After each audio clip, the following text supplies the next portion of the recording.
स्वागत है दोस्तों आपका हमारे channel all CBSE education in Hindi में। दोस्तों आज का ये वीडियो बीए प्रोग्राम के स्टूडेंट के लिए होने वाला है, फर्स्ट ईयर जो कि सिलेबस चल रहा था अपना।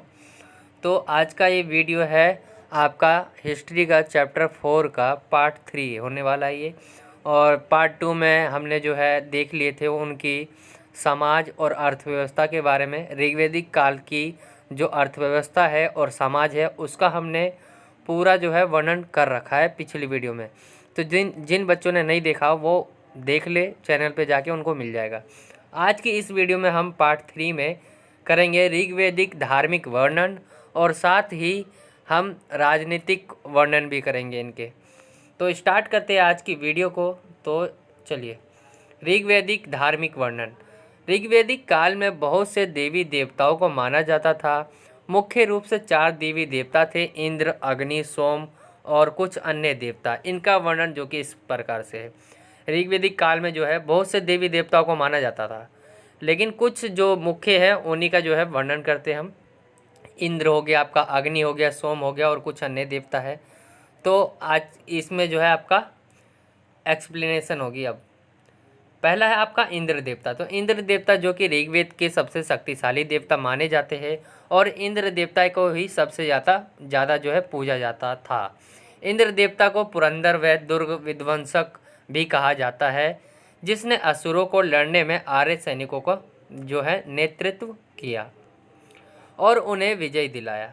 तो क्या है कि जो इंद्र देवता है, ऐसा माना जाता है कि आर्य जो है आर्य जब युद्ध करे थे, आर्यों का इंद्र देवता ने जो है साथ दिया और उनकी जो युद्ध में जो है विजय दिलवाई इंद्र देवता ने।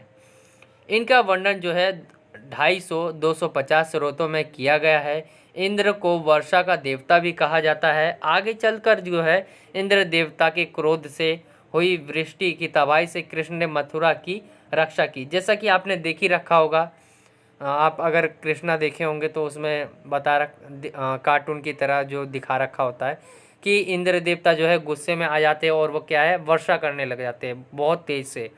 और उसी के समय जो होता है कृष्ण होता है वो अपनी एक छोटी सी उंगली पे एक पर्वत को उठा लेता है और उससे जो है लोगों की सुरक्षा करता है। तो इससे इंद्रदेव की महिमा जो है नष्ट हो जाती है।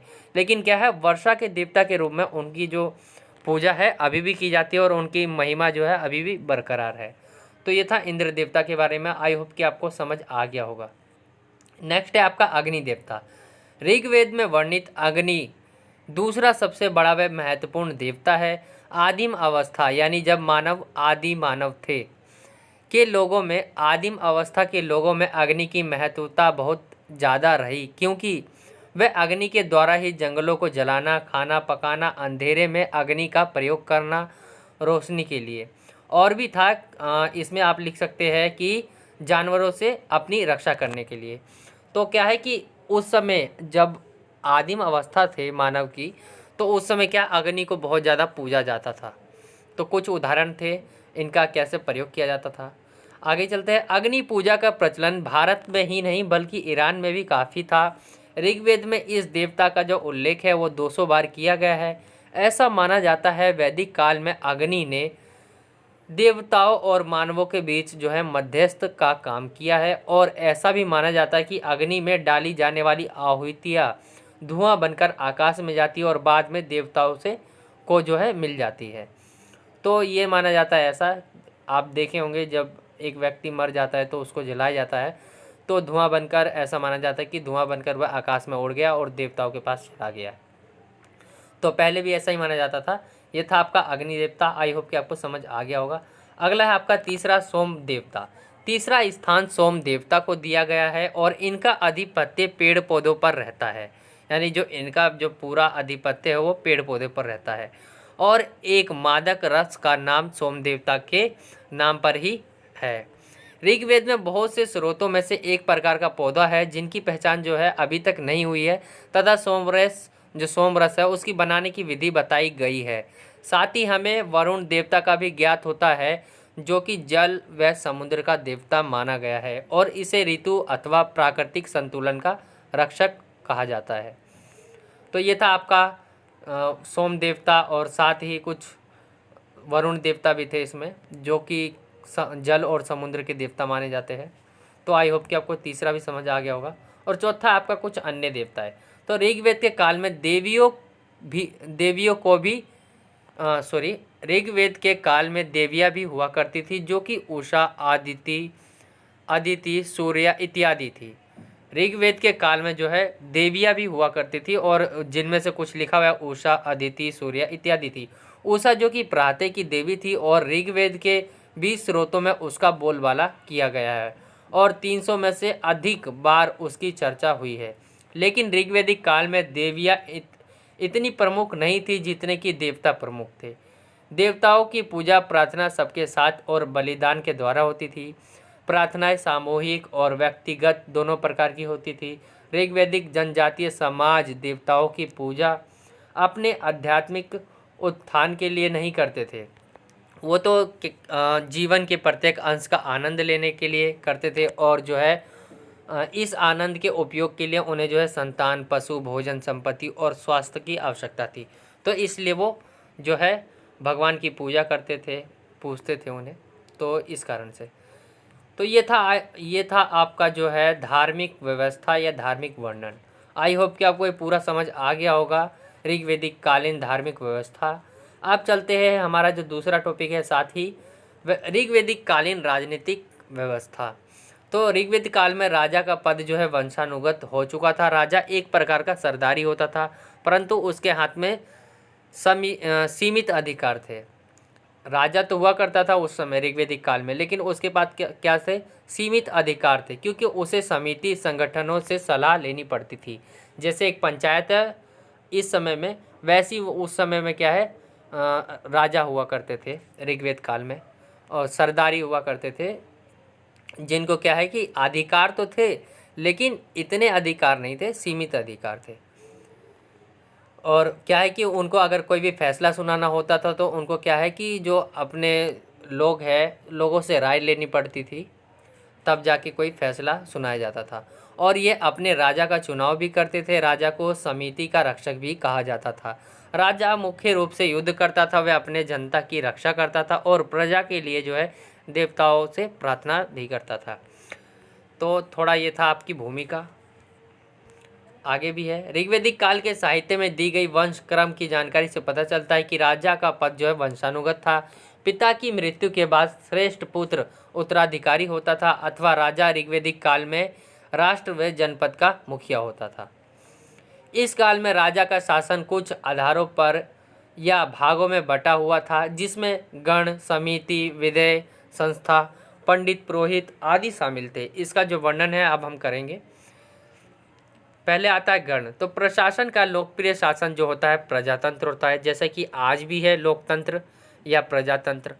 तो क्या उस समय भी क्या है लोकप्रिय शासन जो प्रजातंत्र था, जिसमें गैर राज्यतंत्र राज्य भी थे, जिसमें ऋग्वेद काल में गण कहा गया, जिसका मुखिया जो है गणपति होता था। राज्य की स्थिति जो है स्पष्ट नहीं थी।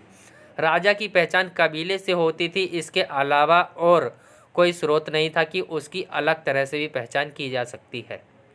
तो उस समय के जो राजा हुआ करते थे उनकी जो पहचान होती थी वो कबीले से हुआ करती थी, और उनका जो पहचान का कोई स्रोत ही नहीं था। तो गण था। दूसरा है आपका समिति। तो समिति जिसमें कुलीन वर्ग के वरिष्ठ लोग होते थे, इसमें महिलाएं भाग नहीं लेती थी, तथा समिति को सभा भी कहा जाता था। जो समिति थी उसको सभा भी कहा जाता था, परंतु कुछ विद्वानों का मानना है कि राजा ही समिति का अध्यक्ष होता था। ऋग्वेद में 9 बार समिति का उल्लेख किया गया है।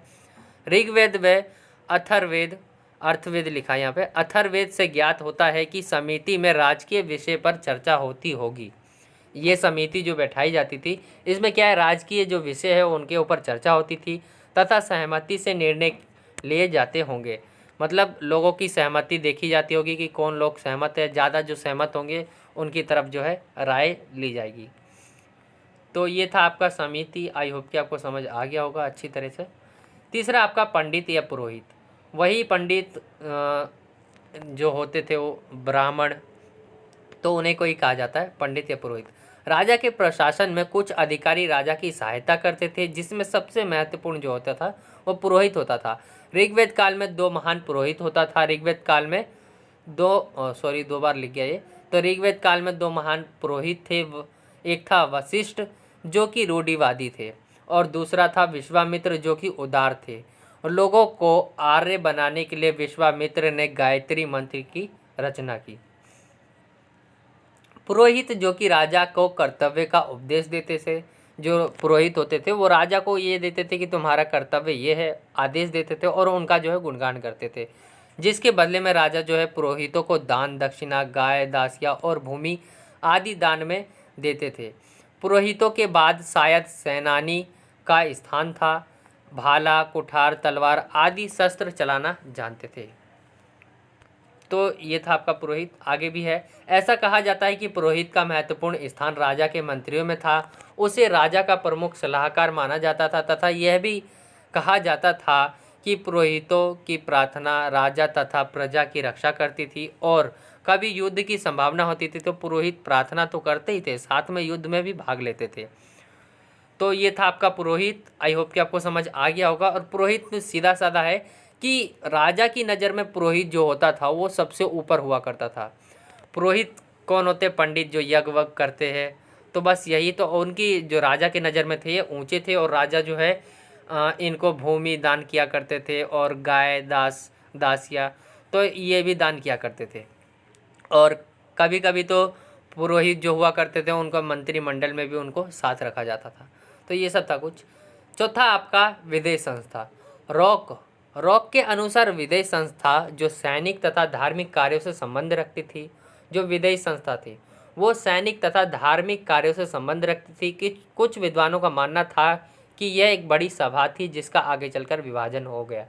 तो इसमें कुछ ज़्यादा नहीं है, एक टॉपिक था विदेय संस्था। तो ये भी समझ आ गया होगा आपको। पांचवा है आपका गुप्तचर। गुप्तचर आप जानते होंगे जिसका मतलब होता है जासूसी।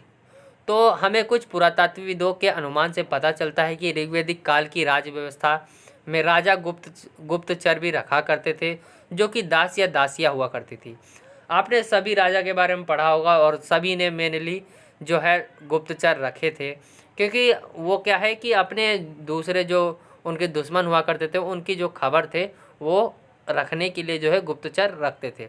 और गुप्तचर भी कौन होते थे? वो दास व दासिया हुआ करती थी, क्योंकि इनके ऊपर जो है विश्वास नहीं कर सकता कोई कि गुप्तचर है। आगे देखते हैं। दास या दासिया होकर जो गुप्तचर थी, एक बार दोबारा पढ़ देता हूँ मैं। गुप्तचर जिसका तात्पर्य होता है जासूसी करना, और जिसमें कुछ पुरातात्विदों के अनुमान से पता चलता है कि ऋग्वैदिक काल की राज्य व्यवस्था में राजा जो है गुप्तचर रखा करते थे जो कि दास या दासिया हुआ करती थी और इनको नज़र अपनी राज्यों में रहने वाली व्यक्तियों पर रखनी पड़ती थी, जिसमें विशेषकर मंत्रिमंडल पर रखा जाता था। तो यही है दास दासिया जो हुआ करता था। इनको जो है इनको जो है नज़र रखनी पड़ती थी वो अपने गांव में ही रखनी पड़ती थी, अपने ही राज्य में रखनी पड़ती थी। और जो है सबसे इम्पोर्टेंट जो विशेषकर जो नज़र रखते थे वह मंत्रिमंडल पर रखते थे। छठा टॉपिक है आपका, पॉइंट है आपका न्याय। ऋग्वेद काल में जो ऋग्वेद में किसी तरह के न्यायाधिकार का उल्लेख नहीं मिलता है, हमें नहीं है या हमें उल्लेख ही नहीं मिलता है। लेकिन वह कोई आदर्शपूर्ण समाज तो था नहीं कि जिसको क्या है कि न्यायाधिकार की जो है ज़रूरत ना पड़े। इस काल में चोरी भी होती थी और गायों की चोरी तो ज़्यादा ही होती थी। समाज में ऐसी हरकतों को रोकने के लिए गुप्तचर रखे जाते थे। तो ये था आपका पार्ट 3। आई होप कि आपको समझ आ गया होगा अच्छे तरीके से। 2 टॉपिक थे आपके, एक था ऋग्वैदिक कालीन राजनीति और दूसरा था आपका धार्मिक वर्णन। तो आई होप कि आपको ये वीडियो अच्छी लगी होगी। वीडियो अच्छी लगी हो तो वीडियो को लाइक करें, शेयर करें सभी दोस्तों के साथ। और अगर आपने अभी तक हमारे चैनल को सब्सक्राइब नहीं कर रखा है तो सब्सक्राइब कर दे और बेल का आइकन भी दबा दे, ताकि जो आने वाली जो नई वीडियो है उसके नोटिफिकेशन आपको सबसे पहले मिल सकेंगे। और मैं बार बार भूल जाता हूँ वीडियो में बोलना कि बच्चों के लिए क्या है कि एक ग्रुप बना रखा है बीए प्रोग्राम का, उसमें भी आप जुड़ सकते हैं। क्लास 11th के लिए बना रखा है और क्लास 12th के लिए बना रखा है। उसका लिंक जो है मैंने नीचे जो है डिस्क्रिप्शन में डाल दूँगा, तो बच्चे जो है लिंक से क्लिक करके ग्रुप में ज्वाइन हो सकते हैं। तो यही था आज का वीडियो। मिलता हूँ आपसे अगले और एक्साइटिंग वीडियो में। जब तक के लिए जय हिंद, जय भारत, वंदे मातरम।